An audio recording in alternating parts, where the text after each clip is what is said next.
Hey everybody, welcome back to my channel. Today is June 12th. I've actually caught up. Today is actually June 12th. Um, I'm always thankful that God always is forgiving, always is wonderful.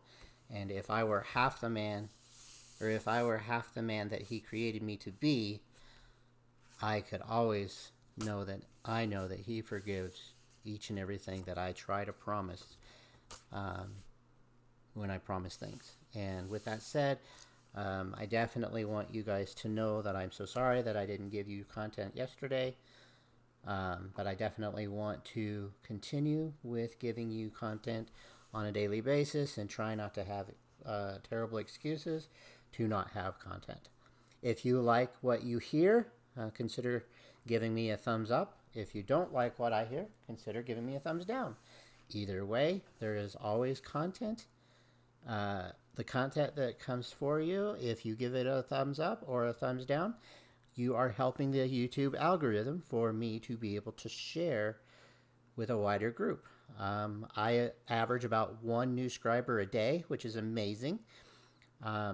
Slow as she goes, slow as a turtle, always wins the race, right? So my goal is to eventually reach a lot of people. It would be amazing if I had 200 plus people listening and actual views of my channel, of this particular channel. I think it would be a blessing to know that if it did that, then I know that I am reaching a larger audience to something that I believe in. And I believe in Christianity and what it brings to my life. It's no foul on anyone else if you don't. But if you like to hear nice, calm lessons or words, great. That's what I'm here for also.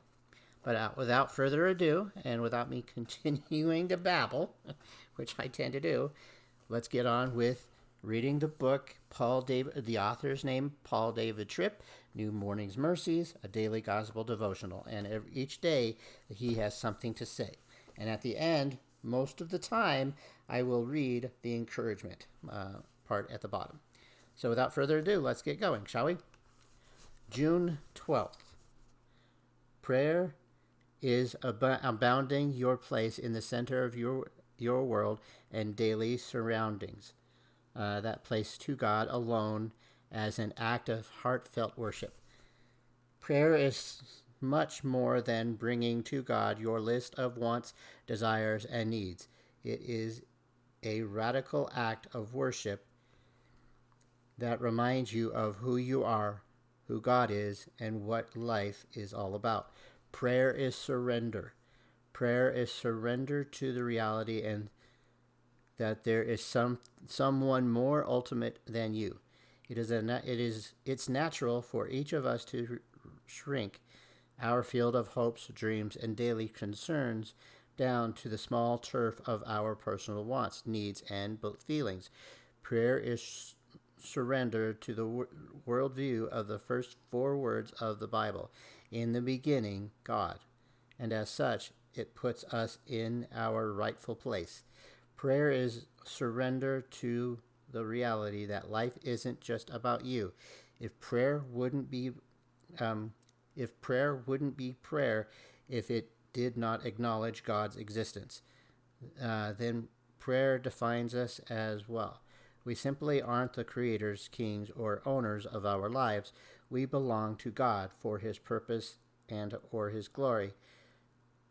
Prayer is letting go of personal autonomy and bowing in reverence to God. Prayer is surrender to the reality that you need help. Prayer means humble confessing that not only are we not autonomous, we are also not self-sufficient.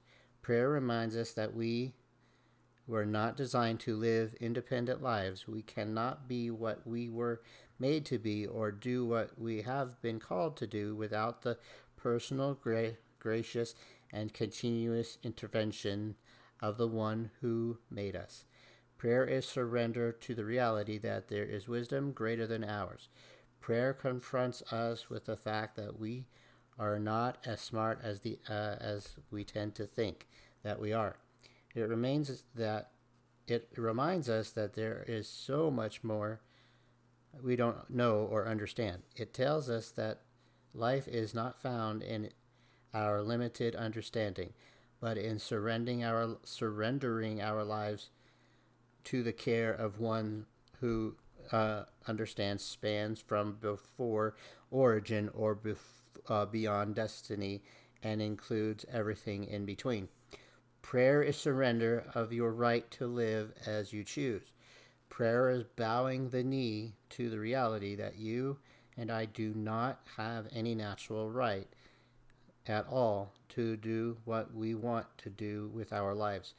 We have created our life inside God's boundaries. Prayer is surrender for your hopes to God's grace. Prayer is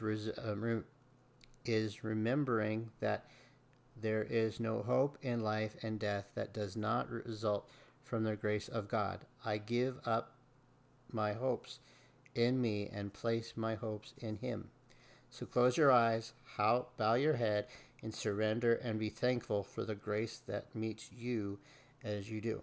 For further study and encouragement, Psalms 63. So let's read Psalm 63.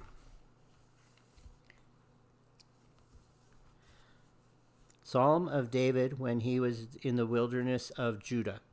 O God, you are my God. Early will I seek you. My soul thirsts for you. My flesh longs for you in a dry and thirsty land where there is no water. So I have looked for you in the sanctuary to see your power and your glory. Because your loving kindness is better than life. My lips shall praise you. Thus I will bless you while I live. I will lift up my hands in your name. My soul shall be satisfied as with marrow and fatness, and your mouth shall praise you, and my mouth shall praise you with joyful lips. When I remember you on my bed, I meditate on you in the night watches. Because you have been my help, therefore, in the shadow of your wings I will rejoice. My soul follows close behind you. Your right hand upholds me. But those who seek my life to destroy it shall go into the lower parts of the earth. They shall fall by the sword. That shall be a portion for jackals. But the king shall rejoice in God. Everyone who swears by him shall glory. By the mouth of those who speak lies shall be stopped. There ends today's message.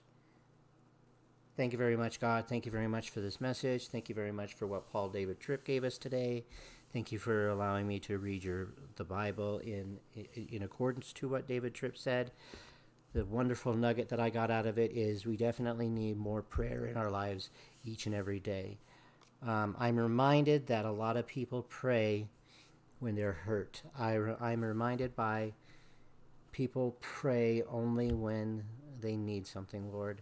I give strength to myself as well as anyone out there. Prayer is good even when you're in a good place, Lord. I know that, and I want you to know that I definitely know that, and I hope that there are people out there in the world that do get that and do understand that if I'm not needing of prayer, Lord, I think that's selfish. If I'm not needing of prayer, at least I know someone else out there is. So I take this time now, Lord, that if anyone is listening to my prayer to you, Lord, that I give grace to anything and everything that they are saying that is in their minds, Lord, that if they need prayer, that I know that you are at their footsteps, Lord, that if they just bow down and give you a quick hello, graceful prayer, Lord, it is meaningful. I'm reminded of a two-year-old barely able to speak, and he gives a 2-3 word prayer, Lord. Even that is powerful, Lord, because he is bowing down, praying to you, Lord. He may not understand it yet, but he is at least doing that in the direction of a good parenting skill, Lord. I thank you, and I love you, and I know that you are answering each and every prayer in your time, Lord. In your name I pray. Amen. Well, everyone, that was definitely today's message on July 12th, or June 12th, I think. Yeah, anyway, I wanted to say thank you very much for listening. Again, if you liked it, give me a thumbs up. If you didn't, give me a thumbs down. Either way, it helps the YouTube algorithm, right? That's what I'm looking for. That's what I'm seeking. If you reach this, thank you. If you reach the end, at least you helped also give watch time hours to help the YouTube algorithm break free of being able to reach the masses, Lord. I am thankful that you guys are here, and I'm thankful that you guys listen, and I am very thankful for anyone and everyone who comments under the comments section, Lord. Or, good people of YouTube. Talking as if I'm still in prayer. But I definitely want to say thank you guys. Give me some context if you want. Give me your thoughts on prayer. Give me something to chat about with you guys. But until then, you all have a blessed and wonderful day. And as always, as I say, God has given me the grace to absolutely love each and every one of you, whether you are a Christian or a non-Christian. Simple as that. God has given me the grace to love each and every one of you at a non-judgment state, because it's not my place to ever judge anyone, whether you're a Christian or a non-Christian. I'm here to simply love on you and hope that you accept me for who I am and are happy to be around me. And with that said, I hope you guys have a wonderful, blessed day. Have a great one. Bye-bye now.